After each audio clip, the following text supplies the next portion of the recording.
ॐ श्री परमात्मने नमः। श्री विष्णु सहस्रनाम स्तोत्रम्। हरिः ॐ। पूर्वपीठिका। शुक्लांबरधरं विष्णुं शशिवर्णं चतुर्भुजं प्रसन्नवदनं ध्यायेत् सर्वविघ्नोपशान्तये। व्यासं वसिष्ठनप्तारं शक्तेः पौत्रमकल्मषं पराशरात्मजं वन्दे शुकतातं तपोनिधिम्। व्यासाय विष्णुरूपाय व्यासरूपाय विष्णवे नमो वै ब्रह्मनिधये वासिष्ठाय नमो नमः। अविकाराय शुद्धाय नित्याय परमात्मने सदैकरूपरूपाय विष्णवे सर्वजिष्णवे। यस्य स्मरणमात्रेण जन्म संसारबन्धनात् विमुच्यते नमस्तस्मै विष्णवे प्रभविष्णवे। नमः समस्तभूतानां आदिभूताय भूभृते अनेकरूपरूपाय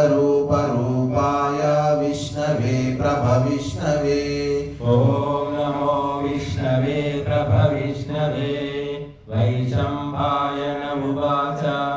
श्रुत्वा धर्मानशेषेण पावनानि च सर्वशः युधिष्ठिरः शान्तनवं पुनरेवाभ्यभाषत।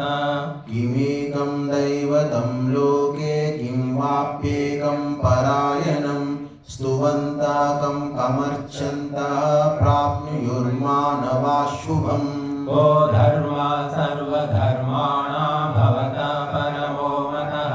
किं जपन्मुच्यते जन्तुर्जन्म संसारबन्धनात्। भीष्म उवाच जगत्प्रभुं देवदेवम् अनन्तं पुरुषोत्तमं स्तुवन्नाम सहस्रेण पुरुषः सततोत्थितः। तमेव चार्चयन् नित्यं भक्त्या पुरुषमव्ययम् ध्यायन् स्तुवन् नमस्यंश्च यजमानस्तमेव च। अनादिनिधनं विष्णुं सर्वलोकमहेश्वरं लोकाध्यक्षं स्तुवन् नित्यं सर्वदुःखादितो भवेत्। ब्रह्मण्यं सर्वधर्मज्ञं लोकानां कीर्तिवर्धनं लोकनाथं महद्भूतं सर्वभूतभवोद्भवम्। येष मे सर्वधर्माणां धर्मोऽधिकतमो मतः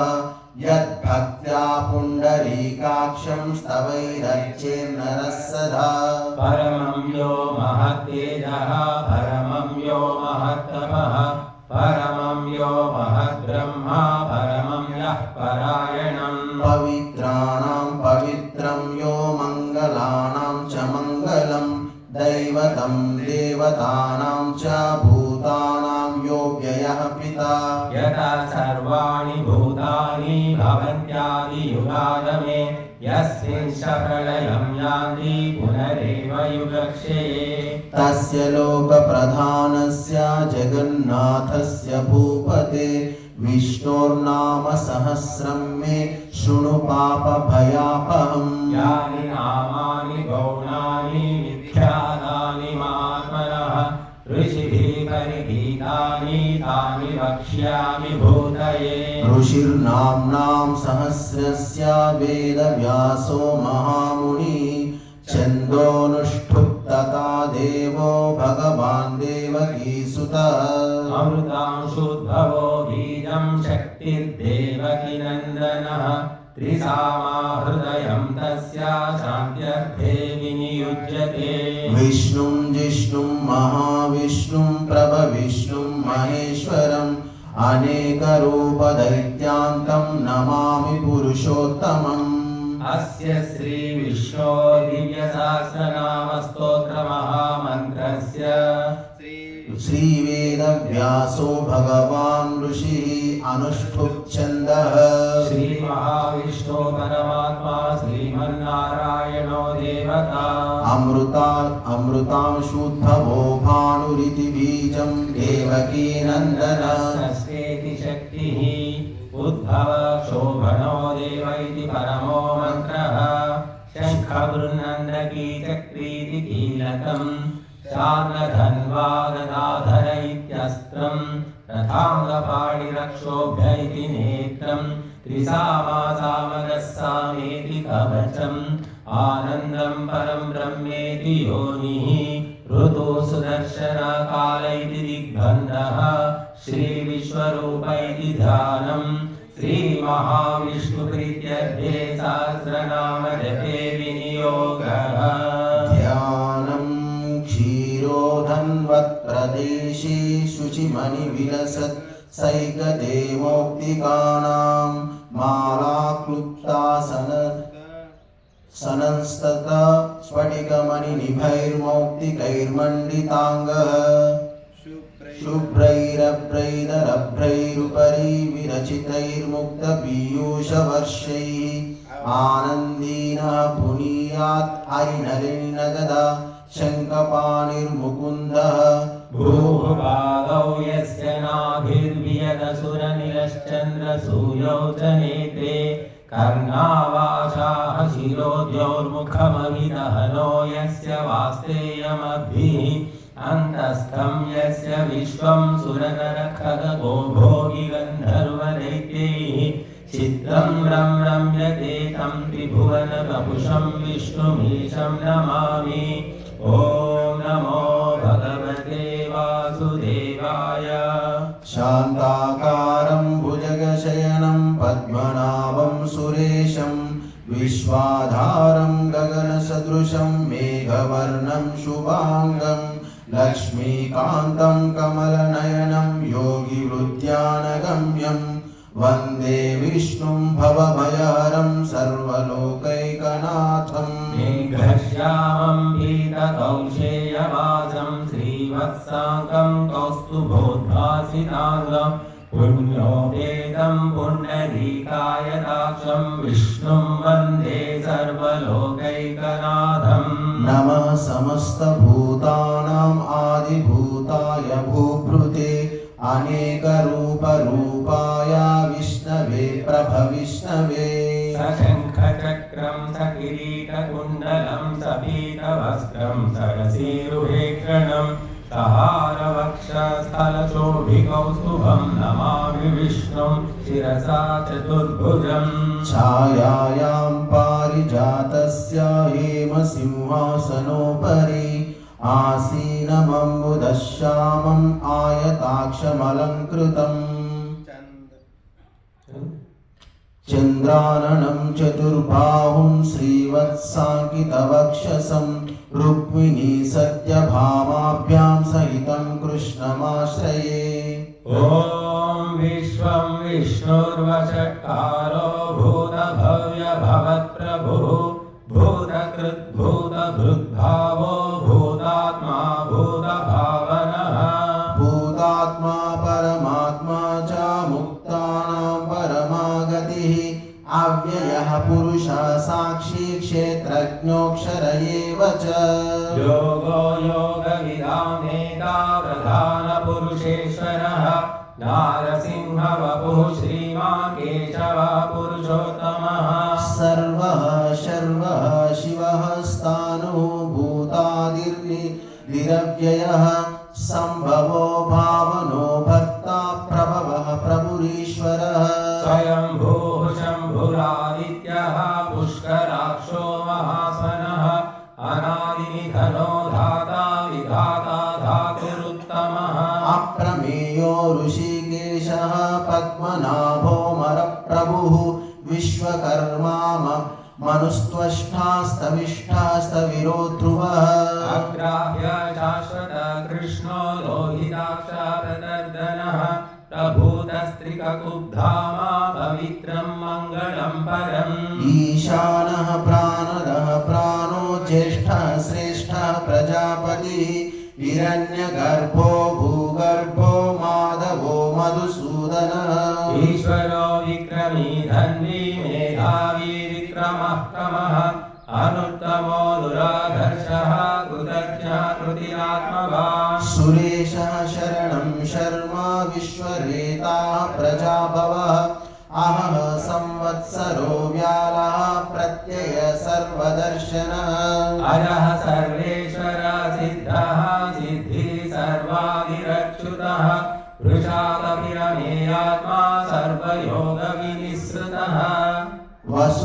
सुमनाः सत्यः समात्मा संमितः समः अमोघः पुण्डरीकाक्षो वृषकर्मा वृषाकृतिः रुद्रो बहुशिरा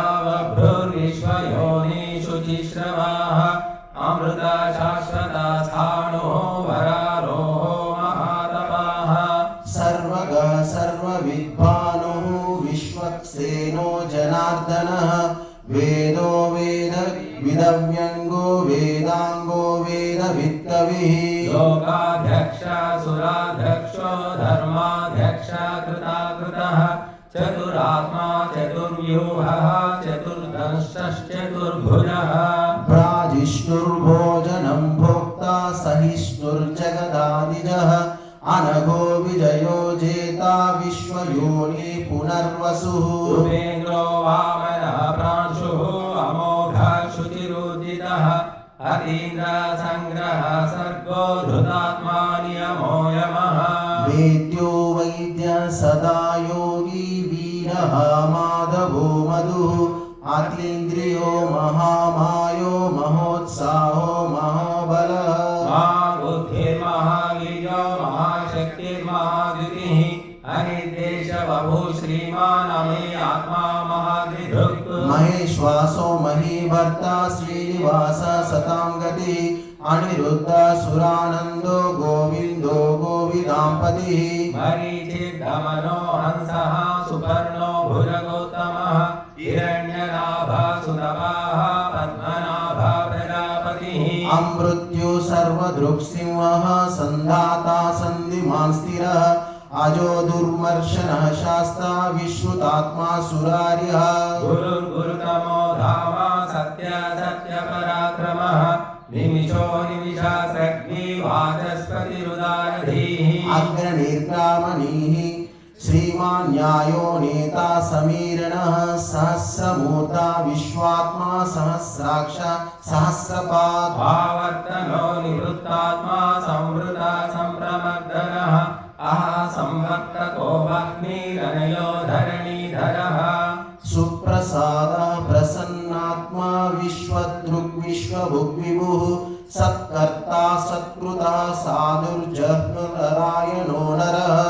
असंख्येयो प्रणेयात्मा विशिष्टाशिष्टकृच्छुचिः सिद्धार्थ सिद्धसङ्कल्पः सिद्धिदा सिद्धिसाधनः वृषा हि वृषभो विष्णुः वृषपर्वा वृषोदरः वर्धनो वर्धमानश्च विविक्ता श्रुतिसागरः सुभुजो दुर्धरो वाग्मी महेन्द्रो वसुधो वसुः नैकरूपो बृहद्रूपः शिखिविष्टा प्रकाशनः ओजस्तेजोद्युतिधरः प्रकाशात्मा प्रतापनः रुद्रः स्पष्टाक्षरो मन्त्रश्चन्द्राश्चुर्भास्करोद्युतिः अमृतांशुद्भवो भानुः शशबिन्दु सुरेश्वरः औषधं जगदस्येतुः सत्यधर्मपराक्रमः भूतभव्यभवन्नाथः पवनः पावनो नरः कामः कामकृत्कान्तः कामः कामप्रदः प्रभुः युगादिकृद्युगावत्तो नैकमायो महाशयः अदृश्यो व्यक्तरूपश्च सहस्रदिननन्दजित् इष्टो विशिष्टः शिष्टेष्टः शिखण्डी नहुषो वृषः क्रोधः क्रोधकृत्कर्ता विश्वबाहुर्महीधरः अच्युतानभिता प्राणः प्राणदो वासवानुजः अपामिधिरधिष्ठानमप्रमत्तः प्रतिष्ठितः स्कन्दः स्कन्दधरो धुर्यो वरदो वायुवाहनः वासुदेवो बृहद्भानुः आदिदेवः पुरन्दरः अशोकस्तारणस्तारः शूरशौरिजनेश्वरः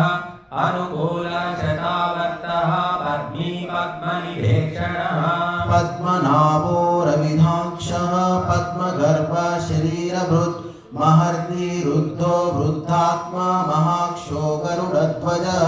अतुलाशरभो भीमः समयज्ञो हविर्हरिः सर्वलक्षणलक्षण्यो लक्ष्मीवास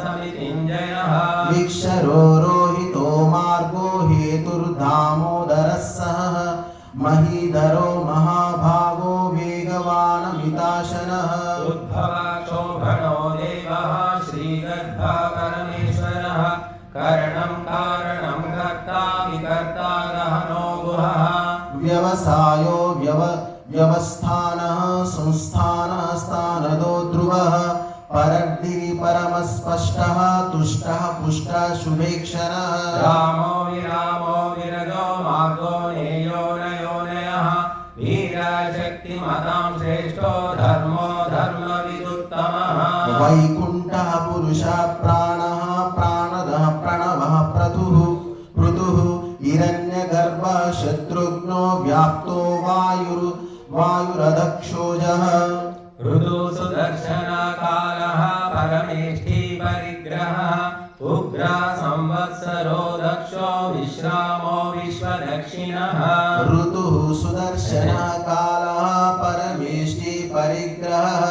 उग्रः संवत्सरो दक्षो विश्रामो विश्वदक्षिणः विस्तारः स्थावरः स्थाणुः प्रमाणं वीरमव्ययम् अर्थोऽनर्थो महाघोषो महाभोगो महाधनः अनिर्विण्णस्तविष्टो भूर्धर्मयूपो महामखः नक्षत्रनेमिर्नक्षत्री क्षमः क्षामः समीयनः यज्ञविद्यो महेज्यश्च क्रतुः सत्रं सतां गतिः सर्वदर्शी विमुक्तात्मा सर्वज्ञो ज्ञानमुत्तमम् सुव्रतः सुमुखः सूक्ष्मः सुघोषः सुखदः सुहृत् मनोहरो जितक्रोधो वीरबाहुर्विधारणः स्वापना स्ववशो व्यापी नैकात्मा नैककर्मकृत् वत्सरो वत्सी धर्मगर्भो धनेश्वरः धर्मकृद्धर्मी सदसत्क्षरमक्षरम् अविज्ञाता सहस्रांशुर्विधाता कृतलक्षणः गभस्तनेमि सत्त्वस्थः सिंहो भूतमहेश्वरः आदिदेवो महादेवो देवेशो देवभृद्गुरुः उत्तरो गोपतिर्गोप्ता ज्ञानगम्य पुरातनः शरीरभूतभृद्भोक्ता कपीन्द्रो भूरिदक्षिणः सोमपो मृतपः सोमः पुरुजित्पुरुषत्तमः विनयो जय सत्यसन्धो दाशार्हः सात्वतां रविः जीवो विनयिता साक्षी मुकुन्दो मितविक्रमः अम्भोनिधिरनन्तात्मा महोदधिशयोऽन्तकः अजो महार्हः स्वाभाव्योदितामित्रप्रमोदनः आनन्दो नन्दनो नन्दः सत्यधर्मा त्रिविक्रमः महर्षि कपिलाचार्यः कृतज्ञो मेदिनीपतिः त्रिपदस्त्रिदशाध्यक्षो महाशृङ्गा कृतान्तकृत् महावराहो गोविन्दः सुषेणः कनकाङ्गदी गुह्यो गभीरो गहनो गुप्तश्चक्रगदाधरः वेदाः स्वाङ्गोजितः कृष्णो दृढः सङ्कर्षणोच्युतः वरणो वारुणो वृक्षः पुष्कराक्षो महामनाः भगवान् भगवानन्दी वनमाली हलायुधः आदित्यो ज्योतिरादित्यः सहिष्णुर्गतिसत्तमः सुधन्वाकण्डपरशुर्धारुणो द्रविणप्रदः दिवस्पृक् सर्वदृक्व्यासो वाचस्पतिरयो निजः सामा निर्वाणं भेषजं भिषत् संन्यासकृच्छमा शान्तो निष्ठा शान्तिपरायणम् शुभाङ्गः शान्तिदः स्रष्टा कुमुदः कुवलेशयः गोहितो गोपतिर्गोप्ता वृषभाक्षो वृषप्रियः हरिवर्ती निवृत्तात्मा संक्षेप्ता क्षेमकृच्छिवः श्रीवत्सवक्षाः श्रीवासः श्रीपति श्रीमताम्बरः श्रीधः श्रीशः श्रीनिवासः श्रीनिधि श्रीविभावनः श्रीधरः श्रीकरः श्रेयः श्रीमान् लोकत्रयाश्रयः स्वक्षः स्वङ्गाशतानन्दो नन्दिज्योतिर्गणेश्वरः विदितात्मा विधेयात्मा सत्कीर्तिश्चिन्न संशयः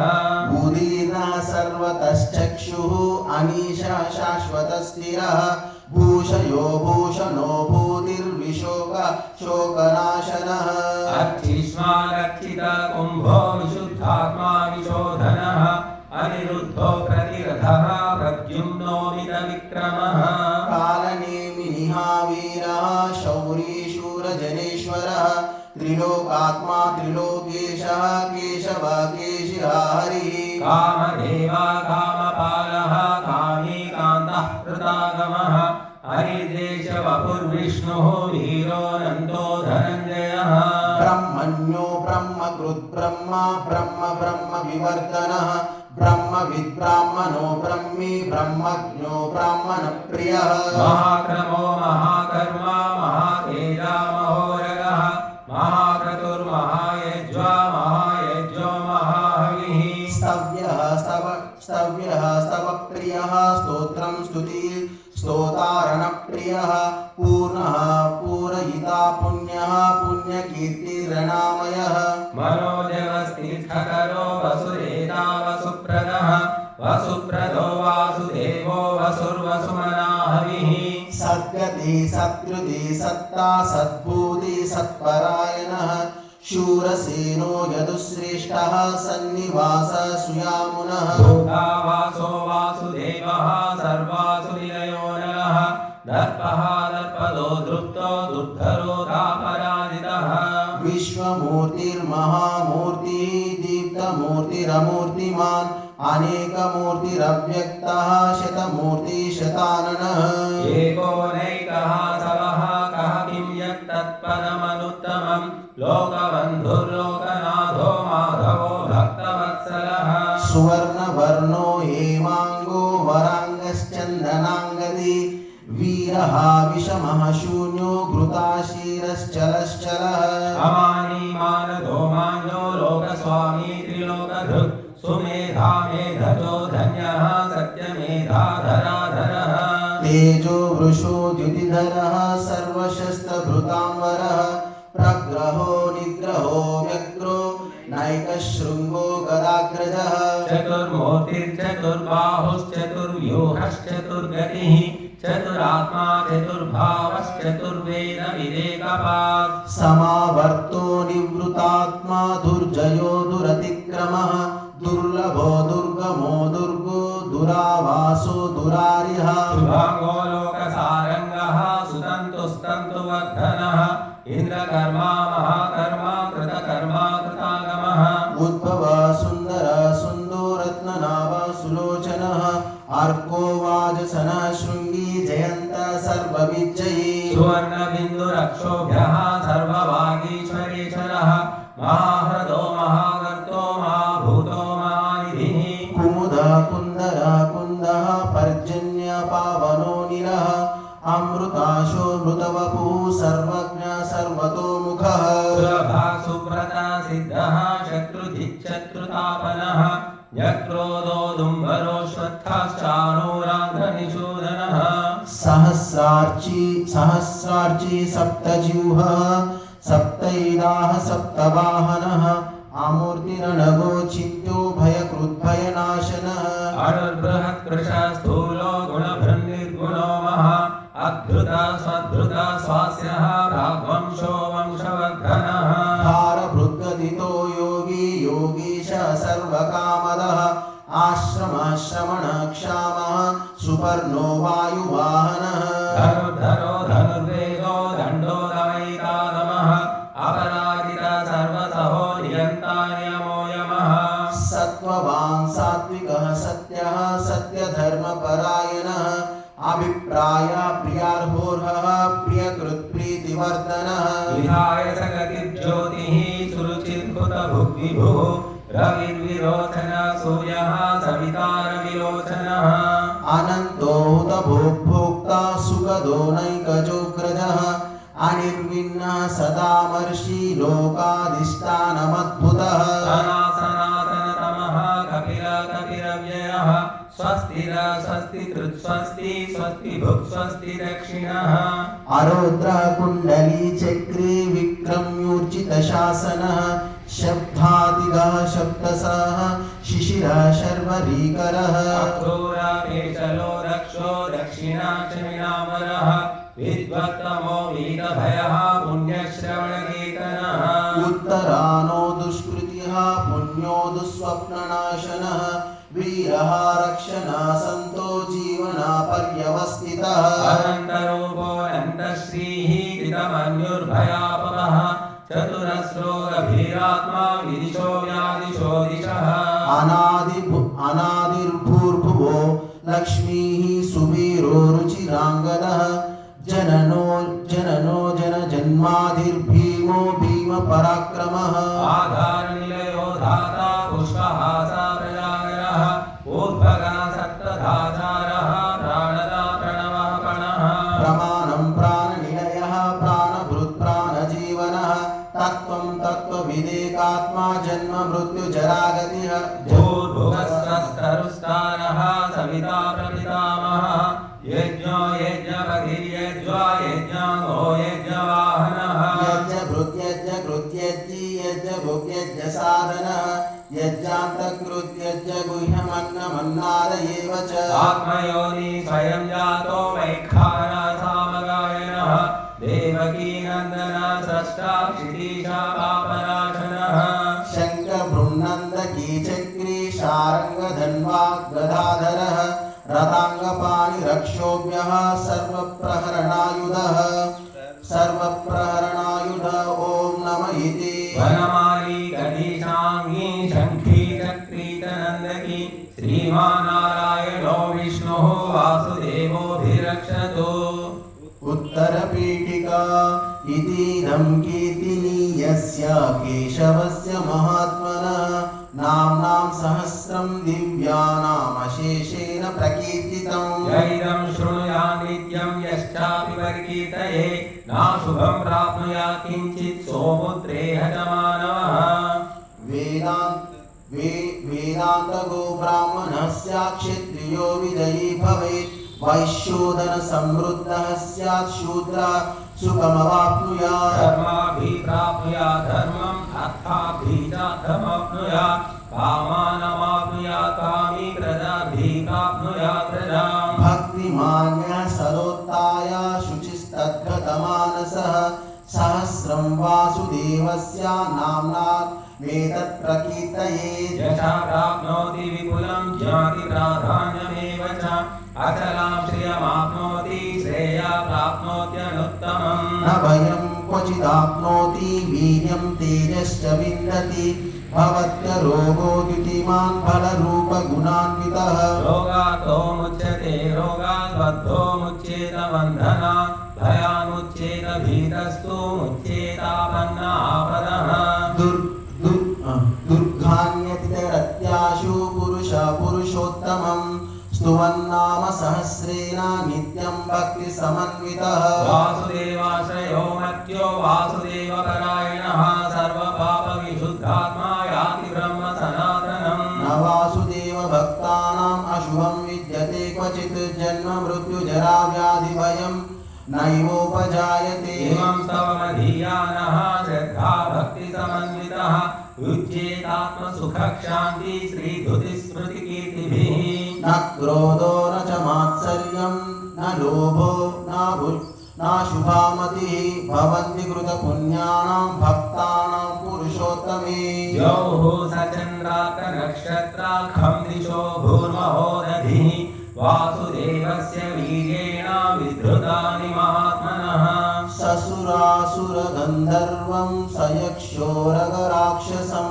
जगद्वशे वर्ततेदं कृष्णस्य सचराचरम् इन्द्रियाणि मनोबुद्धिः सत्त्वं तेजो बलं धृतिः वासुदेवात्मकान्याहुः क्षेत्रं क्षेत्रज्ञ एव च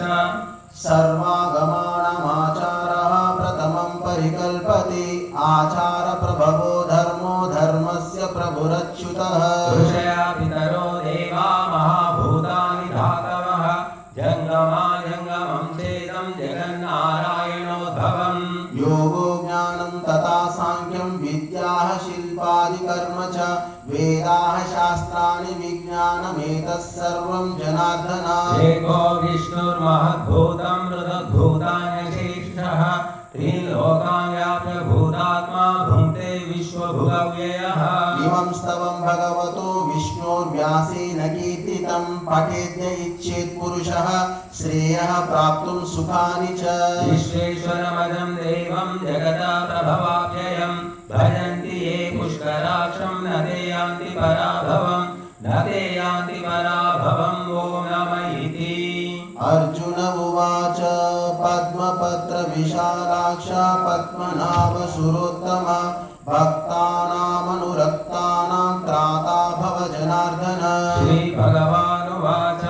यो मां नाम सहस्रेण स्तोतुमिच्छति पाण्डव सोऽहमेकेन श्लोकेन स्तुत एव न संशयः स्तुत एव न संशय ॐ नम इति। व्यास उवाच वासनात् वासुदेवस्य वासितं भुवनत्रयं सर्वभूतानि वासोऽसि वासुदेव नमोऽस्तु ते। श्रीवासुदेव नमोऽस्तु ॐ नम इति। पार्वत्युवाच तेनोपायेन लघुना विष्णोर्नाम सहस्रकं पठ्यते पण्डितैर्नित्यं श्रोतुमिच्छाम्यहं प्रभो। ईश्वर उवाच श्रीराम राम रामेति रमे रामे मनोरमे सहस्रनाम तत्तुल्यं रामनाम वरानने रामनाम वरानन ॐ नम इति। ब्रह्मोवाच नमोऽस्त्वनन्ताय सहस्रमूर्तये सहस्रपादाक्षि शिरोरुबाहवे सहस्रनाम्ने पुरुषाय शाश्वते सहस्रकोटियुगधारिणे नमः सहस्रकोटियुगधारिणे नमः ॐ नम इति। संजय उवाच यत्र योगेश्वर कृष्णो यत्र पार्थो धनुर्धरः तत्र श्रीर्विजयो भूतिर्ध्रुवा नीतिर्मतिर्मम। श्रीभगवानुवाच अनन्याश्चिन्तयन्तो मां ये जनाः पर्युपासते तेषां नित्याभियुक्तानां योगक्षेमं वहाम्यहम्। परित्राणाय साधूनां विनाशाय च दुष्कृतां धर्म संस्थापनार्थाय संभवामि युगे युगे। आर्ता विषण्णा शिथिलाश्च भीताः घोरेषु च व्याधिषु वर्तमानाः संकीर्त्य नारायण शब्दमात्रं विमुक्तदुःखाः सुखिनो भवन्ति। कायेन वाचा मनसेन्द्रियैर्वा बुद्ध्यात्मना वा प्रकृते स्वभावात् करोमि यद्यत् सकलं परस्मै नारायणायेति समर्पयामि इति श्रीमहाभारते शतसहस्रिकायां संहितायां वैयासिक्याम् अनुशासनिकपर्वणि श्रीभीष्मयुधिष्ठिरसंवादे श्रीविष्णुसहस्रनामस्तोत्रं